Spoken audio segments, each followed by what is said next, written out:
Okay right. Media మిత్రులందరూ నమస్కారం. పాపం రేవంత్ రెడ్డి ప్రభుత్వం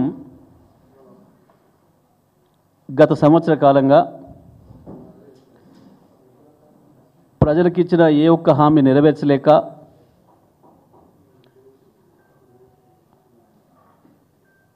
ప్లగ్గులో ఏలు పెట్టినట్టు ఏ సమస్యలో ఏలు పెట్టినా షాకులు కొడుతున్నాయి. ఇచ్చిన హామీలు పక్కన పెట్టి కొత్త సమస్యల్ని కొని తెచ్చుకొని హైడ్రా అని, మూసీ అని, ఫార్మా కంపెనీల పేరు మీద భూములు కొల్లగొట్టి కుటుంబానికి తాబేదారులకు ఆస్తులు సంపాదించి పెట్టే ప్రయత్నంలో భాగంగా ప్రతి చోట బొక్కబొర్ల పడుతున్నాడు, మోకాలు మోచేతులు దెబ్బ తగిలించుకుంటున్నాడు. చివరికి వాళ్ళ అత్యంత ఎక్కువగా ఏ రైతులైతే నమ్మినరో 15,000 రైతు భరోసా కొరకు ఎదురు చూస్తున్నారో దాంట్లో రైతుల్ని నిట్ట నిలువున ముంచి చివరికి సాగు కబురు చల్లగా చెప్పిండని 12,000 కోట్లు ఇస్తా అని, అది కూడా ఇంకా స్పష్టత లేకుండా రైతుల్ని గందరగోళపరిచే ప్రయత్నంలో భాగంగా ప్రజలందరి చూపు మరల్చే భాగంగా కేటీఆర్ గారి పైన పెట్టిన ఓ పనికి మాలిన చెత్త కేసుకు సంబంధించి ఇవాళ అర్జెంటుగా ఏసీబీతో నోటీస్ ఇప్పించి విచారణకు హాజరుగమ్మని కోర్టులో పెండింగ్లో ఉండగా జడ్జిమెంట్కే రిజర్వ్ అయి ఉండగా ఇవాళ అర్జెంటుగా రమ్మని పూర్తిగా మీడియాను దాని మీద నడపాలని చెప్పి ఓ చిల్లర ప్రయత్నం చేసి ఇంకా దాంట్లోనే ఇంకొక చిల్లర ఎత్తుగాడేసి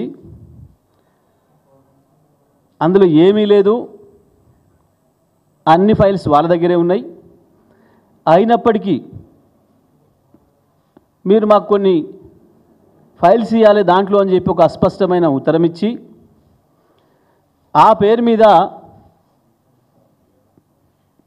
ఏసీబీ ఆఫీస్లో గంటల తరబడి కూర్చోబెట్టి ఇంటి మీద రైడ్ చేసి వీళ్ళ చేతిలో ఉన్న కాగితాలే, వీళ్ళు తయారు చేసి పెట్టుకున్న కాగితాలే పట్టుకొచ్చి ఇగో కేటీఆర్ గారి దగ్గర ఈ దొరికినాయి, మాకు చాలా ఆధారాలు కొత్తవి అని చెప్పి కోర్టును పక్కదారి పట్టించి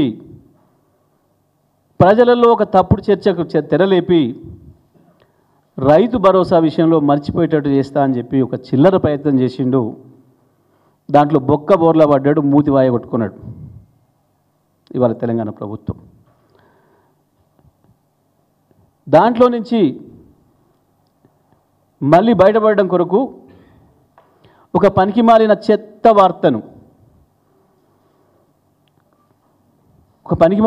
వార్తను ఇవాళ అన్ని టీవీలకు ఇచ్చి 10 గంటల నుంచి ప్రారంభమైన చర్చ రాష్ట్రంలో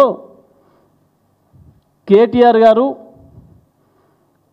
కోర్టులో ఉంది సమస్య, జడ్జిమెంట్కు ఉంది, పైగా ఇవాళ వారి స్వయాన సొంత మామగారు వారు ఇవాళ ఏడాది మాసికమంటాం, తద్దినమంటాం, సంవత్సరికమంటాం, ఆ పూజ ఇంట్లో ఉన్నప్పటికి కూడా ఆ సాకుతోనో కోర్టు సాకుతోనో పోకుండా ఉండే అవకాశం ఉన్నా, నేను ఇంకోనాడు వస్తా అని చెప్పే అవకాశం ఉన్నా ఒక బాధ్యత గల నాయకుడిగా, చట్టం పట్ల రాజ్యాంగం పట్ల గౌరవం ఉన్న పౌరుడిగా స్వయంగా హాజరైనరు. కేవలం న్యాయవాదులు ఉన్నాడు, పక్కన న్యాయవాది ఉంటే మేము రానియమని చెప్పి 45 నిమిషాలు పైగా రోడ్డు మీద నిలబెట్టి విచారణ అధికారే బయటకు వచ్చి మీరు ఏమి ఇవ్వదలుచుకుంటో ఇవ్వండి సార్ అని చెప్పి వారు రాతపూర్వకంగా తీసుకుపోయిన కాగితం తీసుకొని సంతకం పెట్టి మీరు ఓండి సార్ అని చెప్పి పంపించి ఇది ప్రపంచం అంతా చూసింది. మీడియా సాక్షిగా, వందల మంది ప్రజలు దారిమడి పోయే వాళ్ళ సాక్షిగా చూసింది సమాజం అంతా కేటీఆర్ గారు ఏ పద్ధతుల్లో ఎట్లా విచారణకు హాజరైననే విషయాన్ని. ఆ మిగతా డ్రామా కుదరలేదు ఇవాళ. అది కూడా మేము జాగ్రత్త తీసుకొని మా మాజీ శాసనసభ్యుడు పట్నం నరేందర్ రెడ్డి విషయంలో ఏదైతే పోలీసులు చట్ట ప్రకారం విధి నిర్వహణ చేయకుండా రేవంత్ రెడ్డి చెప్పిన పద్ధతుల్లో పనిచేసి దుర్మార్గంగా ఆయన చెప్పని విషయాలు చెప్పినట్లుగా అబద్ధాలు రాసి మాకు నరేందర్ రెడ్డి చెప్పిండు, నేమే ప్లాన్ చేసినాం, ఇదంతా ఆఫీసర్లు వస్తే దాడి చేయాలి, చంపాలని చెప్పి కేటీఆర్ మాకు చెప్పిండు అని చెప్పి దొంగరాతలు రాసి కోర్టులో సబ్మిట్ చేసి కోర్టును ప్రజల్ని పగదారి పట్టించే ప్రయత్నం చేసినరు. ఇవాళ మళ్ళీ అది జరగకుండా ఉండాలి అని చెప్పి స్వయంగా తను చెప్పదలుచుకున్న విషయాన్ని రాసి సంతకం పెట్టి తీసుకొని పోయినరు. అది కూడా న్యాయవాదులు కూడా తీసుకుపోయి న్యాయవాదులు సీనియర్ న్యాయవాదుల సమక్షంలో ఇచ్చొస్తా అని చెప్పి తీసుకొని పోయినరు. ఎందుకు రేవంత్ రెడ్డి బయటనే ఉంచి విచారణాధికారే బయటకు వచ్చి తీసుకొని పోయిండు? వాళ్ళు అనుకున్న పన్నాగం నడవలే, బొక్కబుర్ల పడ్డరు, అయిపోయింది. దాని తర్వాత 2 గంటలు ఆయన మేధావులందరూ కూర్చొని, ఆయనకు సలహాలు ఇచ్చే మేధావులంతా కూర్చొని ఏం చేయాలి, బొక్కబుర్ల పడుతుంది, మరి మనం ప్రజల్లోనేమో చర్చ వేరే రకంగా పోతుంది, దీన్ని ఏదో పద్ధతిలో డైవర్ట్ చేయాలి కదా అని చెప్పి ముందే అనుకున్న స్కీమ్ కేటీఆర్ గారి ఇంటి మీద రైడ్ చేసి ఏదో కాగితాలు దొరికినాయని చెప్పాలనుకునేవి ఏవైతున్నాయో వాటిని మీడియా మిత్రులకు పంపించి, ఎలక్ట్రానిక్ మీడియా మిత్రులకు పంపించి వాళ్ళ కాలు పట్టుకొని అదొక్కటే వేస్తున్నారు, జర ఇది కూడా వేయండి అని చెప్పి వేసిన ఒక పనికి మాలిన పాత చింతకాయ పచ్చడి వార్త. ఏంటిది? ఏదో గ్రీన్ కో నుంచి ఎలక్ట్రల్ బాండ్స్ వచ్చినాయి, మాకు ఇప్పుడే దొరికింది. పాపం ఒక టీవీలో సంచలన వార్త. అందులో మరి వారికి ఏం సంచలనం కనపడదో మాకేం కనపడలే, ప్రజలకి ఏం కనపడలే. ఎలక్ట్రల్ బాండ్స్ అనేవి బహిరంగమైనవి, కోర్టు ఉత్తర్వులు ఇచ్చింది, సుప్రీంకోర్టు కూడా సబ్మిట్ చేసినాయి, బ్యాంకులు బహిరంగంగా అందరికి తెలిసిన విషయం. ఆ గ్రీన్ కో కంపెనీ మాకే ఇయ్యలే, బీజేపీకి ఇచ్చింది, కాంగ్రెస్కి ఇచ్చింది, మాకు ఇచ్చింది, ఇంకో పార్టీకి ఇచ్చింది, ఇంకో పార్టీకి ఇచ్చింది. ఈ దేశంలో ఉన్న 7-10 పార్టీలకు ఇచ్చినాయి అందరికీ. కాంగ్రెస్ కూడా 25-27 కోట్లు ఇచ్చింది, బీజేపీ కూడా 40-50 కోట్లు ఇచ్చినట్టుంది. ఇస్తే ఏముంది దానికి? అసలు అది కేంద్ర ప్రభుత్వం అనుమతి ఇచ్చిన విషయం. అది ప్రతి పార్టీ కూడా ఎలక్ట్రల్ బాండ్స్ తీసుకోవచ్చు, అమ్మొచ్చు అని చెప్పి అవతల వాళ్ళు చట్టమే చేసి ఇచ్చిండ్రు. దాని ప్రకారం అందరికీ ఇచ్చిండ్రు, మీకు కూడా ఇచ్చిండ్రు. పైగా ఇందులో మీడియా మిత్రులు కావచ్చు, ప్రజలు కావచ్చు, గమనించాల్సిన విషయం, మనం రాష్ట్ర ప్రభుత్వంగా కేటీఆర్ గారి శాఖ నుంచి ఇచ్చిందేమో ఫార్ములా ఈకి. ఇందులో గ్రీన్ కోడ్కి ఎక్కడం పైసలు పోలే, మనకి ఏం లాభం జరగలే. నిజమే, వీళ్ళు ఏందో కనిపెట్టినట్టు రేవంత్ రెడ్డి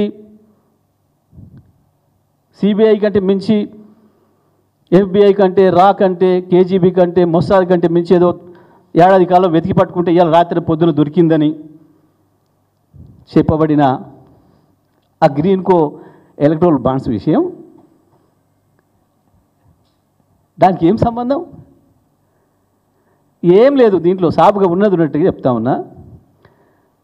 పొదువుగా మళ్ళీ టీవీలలో చర్చలు అవుతాయి. ఇవాళ కేటీఆర్ గారు ఏదైతే వాళ్ళు ఊహించిన పద్ధతుల్లో ఆయన తప్పించుకోకుండా ఇంట్లో కార్యం ఉన్నప్పటికీ విషయం కోర్టులో ఉందని దాని ద్వారా పోకుండా ఉండే అవకాశం ఉన్నప్పటికీ తన నిజాయితీ నిరూపించుకోవడం కొరకు ఒక బాధ్యత గల చట్టాన్ని గౌరవించే పౌరుడిగా ఏదైతే పోయిండో ఆ విషయమే చర్చలో ఉంటుంది ఇవాళ మొత్తం. మా పరువు పోతుంది అని చెప్పి సాయంత్రం చర్చలలోకి ఈ విషయాన్ని తేవడం కొరకు మాత్రమే చేసిన చిల్లర ప్రయత్నం ఇది. ఇక సాయంత్రం టీవీలో డిబేట్లలో దీమే మాట్లాడాలి అందరూ. ఈ డైవర్షన్ పాలిటిక్స్ కాపాడలేవు రేవంత్ నిన్ను. ప్రజల జ్ఞాపక శక్తి తక్కువ అని నువ్వు అనుకుంటున్నావు, కానీ ప్రజల జ్ఞాపక శక్తి చాలా ఎక్కువే. వాళ్ళ జ్ఞాపకంలోకి వచ్చింది ఏది కూడా అంత ఈజీగా మర్చిపోరు.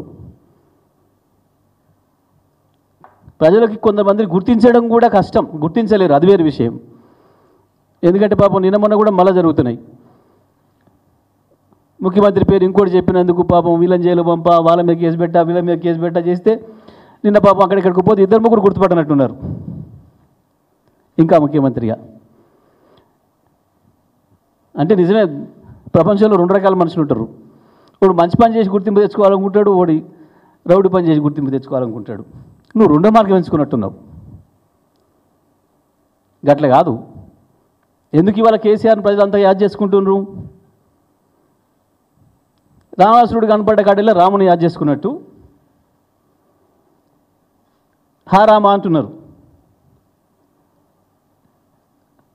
నీవు ఇటువంటి డైవర్షన్ పాలిటిక్స్ చేసి అదేందో కొత్తది ఇవాళ నువ్వు కనిపెట్టినట్టు పెద్ద పాపం మీడియా వాళ్ళ కాళ్ళు మొక్కి నువ్వు ఒక పూట వేయించుకున్నా నీ స్కూల్స్. నువ్వు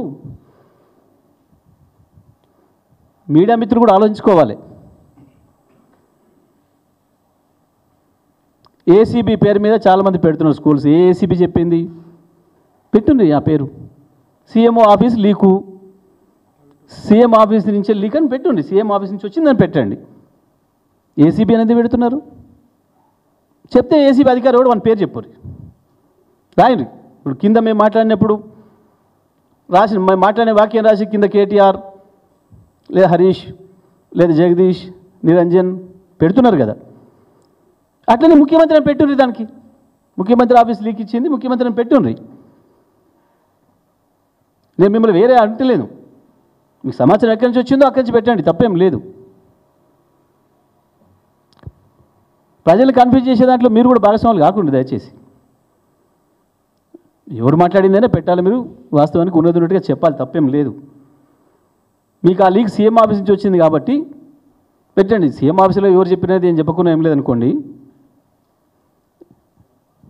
మీకు వాటిని పేర్లు బయట పెట్టకూడదు అనేది మీకు ఉంది, అందులో సందేహమే లేదు. మీకు ఆ స్వేచ్ఛ ఉంది, మీకు ఆ హక్కు ఉంది. కానీ